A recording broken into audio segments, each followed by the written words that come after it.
बे सरेन्द्रपुर NLC मण्डलियाव सरकारनिफ्राय 2 लाख अनसुंथाइ मोनदों होननानै जोङो खोनादों नंमारगौना नंमारा नंगौ बे समाव आङो सरेन्द्रपुर मण्डलि एबा गामिनि जानानै बे समाव आं साबायखर बावदों जोंनि BTC सरकार साननिफ्राय दोननायाव जोङो थांनाय एबा आलारि सोरांनिफ्राय जोङो 2 लाख रांखौ जोङो मोननो हादों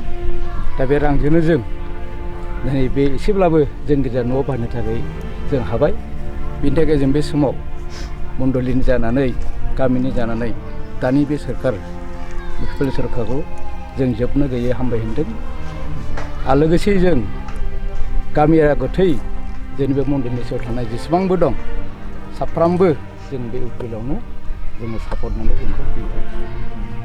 आच्छा नोंथांमोना जे बे 2 लाख अनसुंथाइखौ मोनबाय बे मण्डलिनि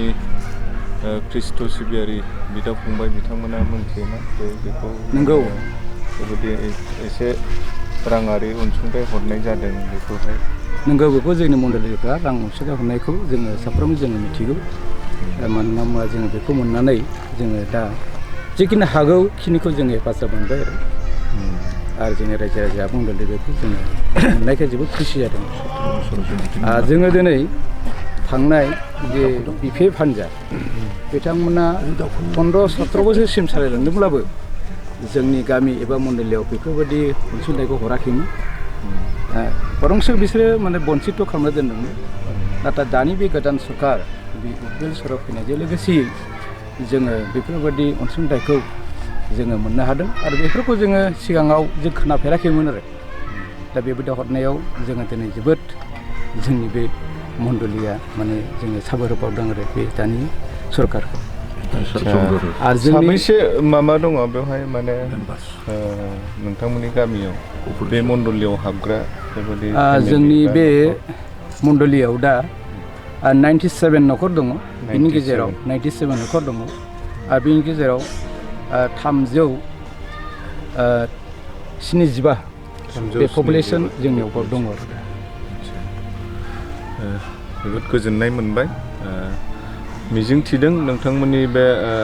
गिर्जा न'आ थाबैनो लुफुंजागोन आरो बेयावनो बे मण्डलिनि साफ्रोमबो ख्रिस्ट' सिबियारि बिथांमोना बेवहाय गावसिनि जे धोरोमारि जे सिबिनाय बेखौ मावलांबाय थानो हागोन जोङो बेखौ आसा खालामदों आरो साबायखर बावबाय नोंथांमोना जे दिनै BTR सरकारनिफ्राय जिखिनि किन्सितबाबो जे अनसुंथाइ मोननानै बेखौ मोजां खामानियाव बाहायनायनि थाखाय नोंथांमोनखौबो जोङो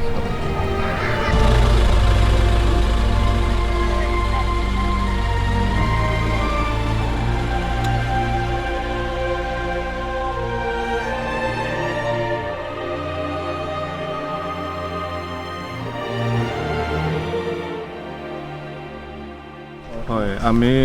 শুনিছোঁ মানে আপোনালোকৰ গীৰ্জাটো এতিয়া যে BTR চৰকাৰৰ মানে এটা আঁচনি আছে আলাৰি সোৰাং এই আঁচনিৰ অধীনত আমি শুনিছোঁ আপোনালোকৰ এই ভৰপূৰ NLC নৰ্দাৰ্ণ এভাঞ্জেলিকেল চাৰ্চ যে আছে ইয়াতেও মানে অলপ অৰ্থনৈতিক তেনেকুৱা মানে সহায় বা 2 লাখ টকা সাহায্য পাইছে বুলি শুনিছোঁ এইটো সঁচা হয় না নহয় এইবিলাকে অলপ আমি চাব আহিছোঁ না হয় স্যার যেটো শুনিছে এইটো সঁচাই মানে আমাৰ প্ৰমোদ বৰা ছাৰে আমাৰ মণ্ডলীৰ কাৰণে আৰু কি 2 লাখ টকা সহায় দিছে তাৰ বাবে আমাৰ মণ্ডলীৰ তৰফৰ পৰা আমাৰ BTR চিফ প্ৰমোদ বৰা ছাৰক লৈ ধন্যবাদ দিছোঁ মণ্ডলীৰ পৰা কাৰণ ইমান দিন হয়তো মই এনেকুৱা সহায় পোৱা নাছিলোঁ এতিয়া আমাৰ প্ৰমোদ বৰা ছাৰ মানে হোৱাৰ লগে লগে আমাৰ মণ্ডলীৰ কাৰণে এটা কিবা চিন্তাধাৰা কৰি আমাক সহায় দিব পাৰিছে তাৰ বাবে আমাৰ মণ্ডলীৰ তৰফৰ পৰা বহুত মানে আনন্দিত তাৰ বাবে আমাৰ প্ৰমোদ বৰা ছাৰলৈ ধন্যবাদ থাকিল আৰু আশা কৰোঁ অনাগত দিনত যাতে এনেকুৱা সহায় হয়তো দিব পাৰে বুলি মই আশা ৰাখিছোঁ আৰু কি দাদা এই মণ্ডলীত কিমান ফেমিলি আছে আপোনালোকৰ এই ভৰপূৰ মণ্ডলীত ঘৰটো হুম? ঘৰটো 83 ঘৰ আছে 83 ঘৰ আছে চ' ৰাইজে অলপ ভাল পাইছে না মানে পাইছে, যে ইমান বছৰৰ পিছত এনেকুৱা গীৰ্জাৰ নামত যে অলপ মানে সাহায্য পাইছে না ৰাইজে অলপ খুব ভাল পাইছে খুব ভাল পাইছে ৰাইজে খুব ভাল পাইছে ভাল পাইছে